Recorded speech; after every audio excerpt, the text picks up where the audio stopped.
দৈনিক বিনোদনের ক্ষেত্রে সিরিয়ালের থেকে ভালো আর কিছু হতে পারে না। বিভিন্ন চ্যানেলে বিভিন্ন ধরনের সিরিয়াল উপলব্ধ রয়েছে দর্শকদের জন্য। দর্শকদের চাহিদা মেনেই নির্মাতারা আনেন সিরিয়াল। চ্যানেলের কর্তারাও গুরুত্ব দেন দর্শকদের পছন্দকেই। তবে এবার সিরিয়াল প্রেমীদের জন্য এল এক খারাপ খবর।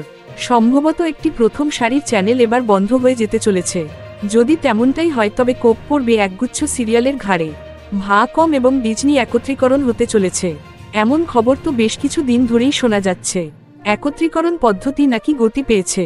খবর বলছে সব ঠিকঠাক থাকলে চলতি বছরের অক্টোবরের শেষের দিকেই একত্রীকরণ সম্পূর্ণ হতে পারে দুই সংস্থার। তবে এর জেরে বিপাকে পড়তে পারে কালার্স চ্যানেল। শোনা যাচ্ছে কালার্স বাংলা চ্যানেলটি নাকি বন্ধ হয়ে যেতে পারে। এ বিষয়ে বিজ্ঞাপনী সংস্থার দক্ষিণ এশিয়ার সিইও হর্ষ রাজদান বলেন, দুটি সংস্থার একত্রীকরণ হলে ব্যবসায় প্রভাব পড়তে পারে। যদি তেমনটা হয় তবে লাভের অংশের উপরে একচেটিয়া দখল কার থাকবে তা নিয়েও দেখা যেতে পারে সমস্যা। সেক্ষেত্রে কর্মী ছাঁটাইয়ের সম্ভাবনাও দেখা দিতে পারে। Thank you so much for watching our videos. Please do like, share and subscribe our channel.